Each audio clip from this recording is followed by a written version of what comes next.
Our operations are measured by our KPIs. It is of utmost importance that our KPIs are met every year.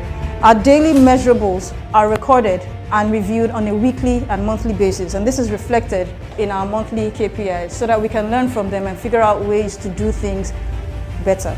Now, our man hours have improved over time given drilling operations and safe operations, and we're hoping that our KPIs will continue to rise and we continue to meet the set targets.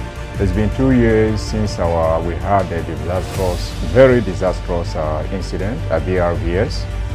The incident of 7th of July 2020 is a once-in-a-lifetime disaster that none of us would like to have twice in our careers.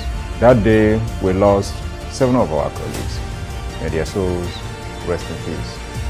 7 families lost their breadwinner, their fathers, their husbands, their sons, and their uncles working in our operation.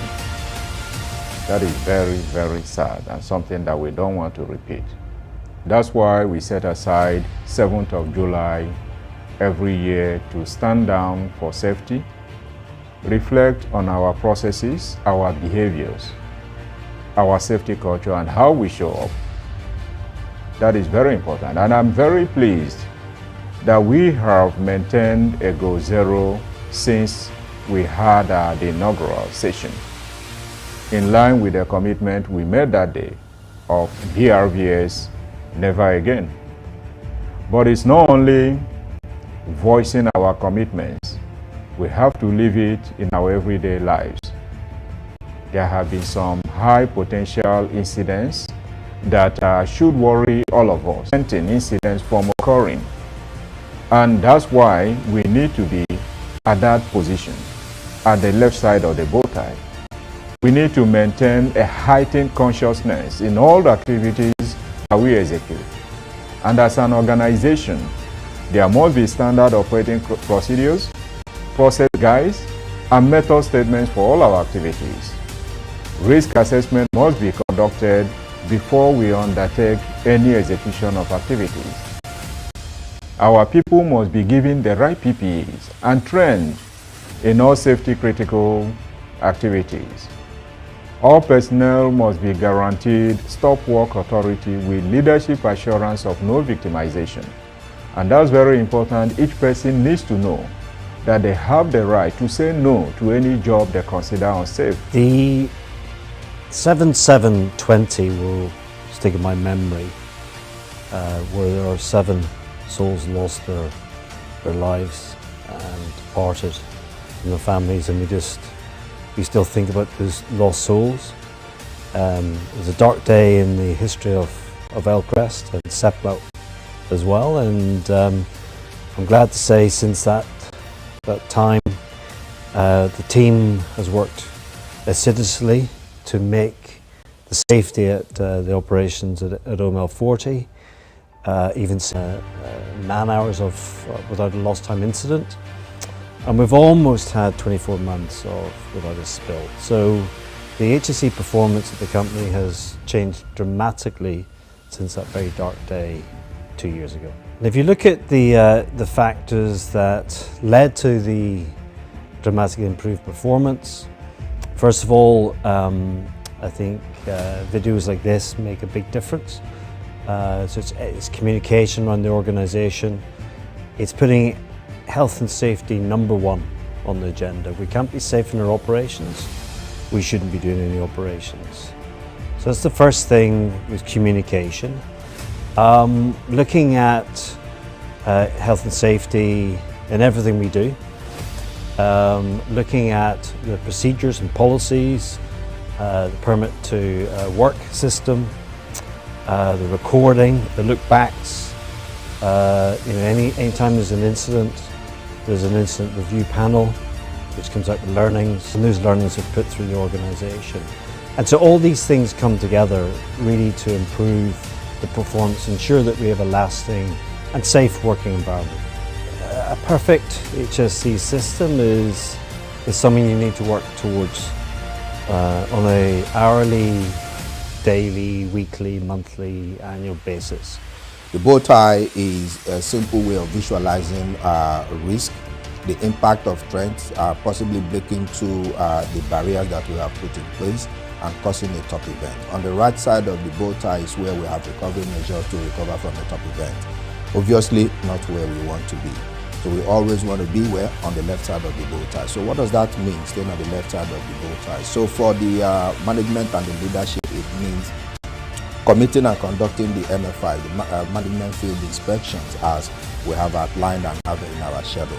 It means we hold the IRP, the incident review panel, as at when scheduled, and it means that LFI, the lessons from incident, from those IRPs are cascaded to the organization and are used to pick up lessons that are vital to the improvement of the processes which we have in the system. It means that we conduct the quarterly contractor HSE forum, where we try to bring all of our contractors to the same level as we are. We know that a bond is as strong as its weakest link. So that's what it means for the leadership. What does it therefore mean for folks on the front line? It means, and I'd like to start with this, that PPEs are used at all times. It means that when they have been provided, and we know we provide those, they always have to be used. Personal protection devices, they have to be used at all times in our SWAM operations. It's of personal delight to me that we're having this day in Elcrest. I mean, in my 2 years here, we've had 2 safety days, right? And why it's of personal delight for me is that I can see the impact of those safety days. It's not just a day where we tick off the box we have to do. I see the impact rolling down, cascading to every team member, every personnel. I see the impact in how we do, how we work. I see the impact as a reminder that safety is paramount. Since the past 24 months, Elcrest has put in place very strong measures to strengthen the lapses and the gaps that were hitherto causing the HSE pilfers, that caused certain hazards and caused certain fatalities, particularly around the BRVS and the empty haircuts in the past. All of these measures have helped greatly to position Elcrest to conduct its operations in OMF 40, especially to ensure that such near misses and fatalities are avoided. And so far, I can say that I'm very proud of Elcrest for the measures that it has put in place. The monthly HSE meetings, even the contractual documentations that ensure that all the legal clauses that would protect the OMF 40 JV from having such issues have also been monitored from time to time, making sure that we walk the talk in the contracts. What does being on the left side of the bow tie mean to me as an HR professional? It basically means to put controls in place to achieve goal 0, which is 0 LTI, 0 fatalities, and 0 spills on our patients. So, as an HR professional, we look at the employees, what could affect the employees' motivation towards their work. And what Elcrest has done in the past 18 months is put in place certain measures to ensure that employees are happy. We've given staff cost of living adjustments in the past couple of months. We put in place a salary structure, a job grading structure that the company didn't have previously, and also a bonus performance management system has also been put in place. We believe all of these put together will help our workers to remain focused and motivated while performing their daily duties. After July 7, 2020, our way of working has taken up a new dimension. That is being refined in such a way that our jobs are executed safely. Safety of operation, safety of delivery, safety to personnel and environment is number one. We ensure that before we carry out any particular project is broken down into tasks. The elemental part of the task fully analyzed, the risk inherent in each and every of them assessed, and proper barriers put in place before the job is sanctioned to be executed. With that in place, the personnel understands that they are going to deliver this particular work, not just to carry out a particular job, but to ensure that it do it safely. We pride ourselves in staying constantly on the left side of the bow tie. By being on the left side of the bow tie means we have not just the job, but we have functional and adequate barriers or controls to ensure that the top events never released. We have performed a lot of attacks after July 7, 2020, very risky operations, but all of these have been performed perfectly and safely. Doing our job safely, we understand, contributes not just to the production, but contribute to our happiness, contribute to the growth of the business, and contributes to national development as a whole. We will continue to ensure that we stay constantly on the left side of the bow tie. I want to really talk about where we came from, especially looking at July 2020. We had a very mind-blowing incident where 7 personnel lost their life. We had to quickly come together as a team to ensure that we stick to all our operational safeties, focusing mainly to ensure that we are on the left side of the bow tie. And this includes putting in place a lot of safety precautionary systems. For instance, we have to put in place control measures like permit to work system, hazard identification, and ensure that even the workers or the contract personnel fully are integrated in the NPDCL CREST safety culture. So we have already enshrined a lot of disciplinary measures like supervision, and also we have put in place measures like permit to work training was carried out, and safety normalization courses were carried out to ensure that these guys really stick to world-class safety standards. And we believe if all these are taken into consideration, never will incidents like fatality or even destruction of the environment or equipment damage, personnel injury will never occur. That's our goal, goal zero. Ensuring that operations in all our locations like BROVS, Betiokun Field, Okwama Field, the LACT unit operation where we have our LACT unit at Otumara, all these areas will deeply embed in their activities, operational, day-to-day operational activities, high-level safety culture to ensure that safety becomes a watchword. It becomes part of the operations from inception, and when a project is conceptualized, safety processes are embedded onto it, basically to ensure that safety all the way. So what is our target? Goal zero. The important thing, which is ably led by our MD, is the constant reminder, constant reminder and reiteration of the importance of safety, and making sure that the way we work, we fully understand that right from when we initiate any activity, and in particular to us, for everything that is commercial, even to contracting, we already identify, emphasize, and we also make sure that we are covered in terms of safety. We're also able to pass this on to our different vendors, to fully understand from the onset the importance of taking safety and safety practices on board in any operation. We have increased our levels of supervision, we have increased our level of engagement, we have increased our level of awareness. We have what you could call heightened awareness to any safety-related issue, to the extent that people out there on the field have been sufficiently empowered to be able to put stop to any activity that may have any undesirable safety implication.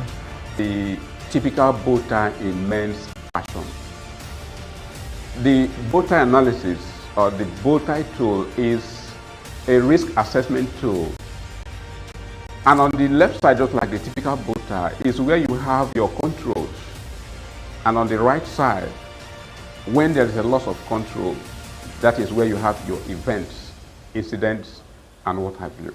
So we have chosen to remain on the left side of the bow tie because over the course of the last 24 months, the company has succeeded in maintaining goal zero. Zero fatality, zero LTI, and zero spill. And this is a record which we are proud of. This is a record which we want to sustain. And we could not have achieved this without the unalloyed support of management. And again, our entire workforce has been so supportive towards achieving this safety performance. We are not resting on our laurels. We keep on doing safety promotions aimed at improving our safety culture. We have embarked and we continue to embark on safety promotions aimed at improving our overall safety culture. At the moment, what we have is a situation whereby everybody knows his or her safety responsibility. Everybody knows what to do at any particular point in time. A scenario whereby the safety officers no longer need to police anybody. The era of policing people at site is over. On this side of our operations in MPDC, one of our cardinal points is to ensure that the environment is pristine and that whatever activities that we carry out, we leave the environment better than we met it. We ensure that this is done even by carrying our joint venture partners along. And Elcrest has been very supportive in the event that we have spills or spillages in our area of operations, which is very, very common because of the kind of environment that we operate in. It could be as a result of interference, sometimes it's as a result of old equipment that have failed. We are very quick to respond. We respond with the intent to ensure that the impact of that spillage is not felt too badly by the environment. This we ensure also by keeping all our equipment in good condition. We ensure that we have consumables in place so that we can control immediately we get a report of a spill. I can assure you that one of our major objectives, like I said before, is to ensure that the environment is better than we met it. I'm the Superintendent Pollution Control for MPDC, and we're in partnership with Elcrest in OLM 40. In NNPC, our target has always been goal zero. That is zero incidents, zero accidents. According to our risk matrix, we have people, so we say zero effect on people, environment, assets, and reputation. Over the years, we've had some incidents. Since then, we have improved our safety culture in the asset and company-wide. We are now more into retraining of people so that they can understand the implications of safety situations. We're also improving on our processes so that operation-wise, we'll be able to meet the target that we have set for us, which is goal zero. And we have seen a remarked improvement over this time. Our incidents have almost nilled up, but we are still working on. We are not resting on our hours. We are still working with the community, the people around us, and also trying to maintain that all our procedures are done in line with international standards of safety in the oil and gas industry. We clearly had two unfortunate incidents, one at BRVS in which we lost 7 lives and one at Petiokum where thankfully we lost no life, but there was damage to property. So these two incidents caused significant disruptions to our safety statistic, and these are things that we never want to have reoccur. However, in the past 12 months, the various teams that operate at sites and in the office have taken steps to ensure that we work safer, we work better, and that we do have the requisite policies and SOPs in place that allow what I like to call idiot-proof working methods, which means that if you take your time to read the documents, you take your time to attend the safety briefings, you pay attention, and then you understand that safety starts with you, and you are responsible for implementing the safety procedures and measures that we have put in place, not just for yourself, but for your contractors, for your family at home. Then and make sure we ensure that we are able to create a safe working environment, and we are able to return home after each workday.